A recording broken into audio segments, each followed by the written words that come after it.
Tripura ক্ষেত্রীয় union ডুবলি মহকুমার উদ্যোগে আমরা ডুবলি সুবর্ণচন্দ্র এগ্রিকালচার নিকট আমরা 9 দাবি নিয়ে আমরা দাবি পেশ করি এবং দাবিগুলি আমরা সেখানে রাখি এবং দাবিগুলি আমাদের ছিল বন্যায় প্রতি বন্যা যাদের ক্ষয়ক্ষতি হয়েছে তাদের তথ্য নিরূপণ করা। আমরা বলেছি ক্ষতিগ্রস্ত কৃষকদের মৌসুমে তাদের বীজ ধান সবজি সেইগুলি আর্থিক সাহায্য করার জন্য। তাছাড়া আমরা বলেছি প্রয়োজনীয় সার বীজ কীটনাশক ওষুধ সহ কৃষি যন্ত্রপাতি বিনামূল্যে দেওয়ার জন্য। আমরা বলেছি যে কৃষকদের বিনামূল্যে জল চাষের ব্যবস্থা করতে হবে। আমরা দাবিতে গেছি সমস্ত কৃষকদের ডুবলি মহকুমা এলাকায় তাদের কৃষক সম্মানাদি ভাতা দেওয়ার জন্য।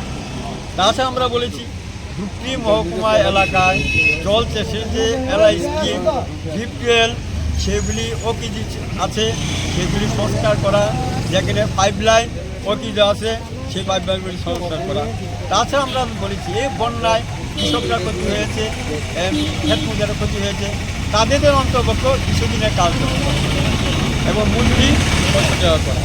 আমরা বলছি জলাশয়গুলি যে ক্ষতি হয়েছে তাতে সাহায্য করা। তাছাড়া আমরা তথ্য বলছি যে ওনারা বলেছেন এসএমএস বলেছেন যে কৃষকদের আমরা 250 কৃষককে আমরা 1000 টাকা করে দিয়েছি এবং 500 পুকুর যারা মাছ চাষ করে তাদেরকে আমরা 1000 টাকা আমরা বলে দিয়েছি। আমরা বলেছি যে 1000 টাকা ক্ষতি তো তাদের সেই যথেষ্ট না, উনি স্বীকার করেছেন তারা যথেষ্ট না। আমরা বলেছি আপনারা যারা 1000 টাকা দিয়েছেন সাহায্য পেয়েছেন তাদেরকে নামের তালিকা প্রকাশ করেন।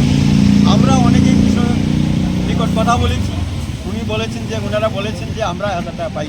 তার জন্য আমরা বলেছি যে আপনারা যে সাহায্য করেছেন তার তালিকা প্রকাশ করা।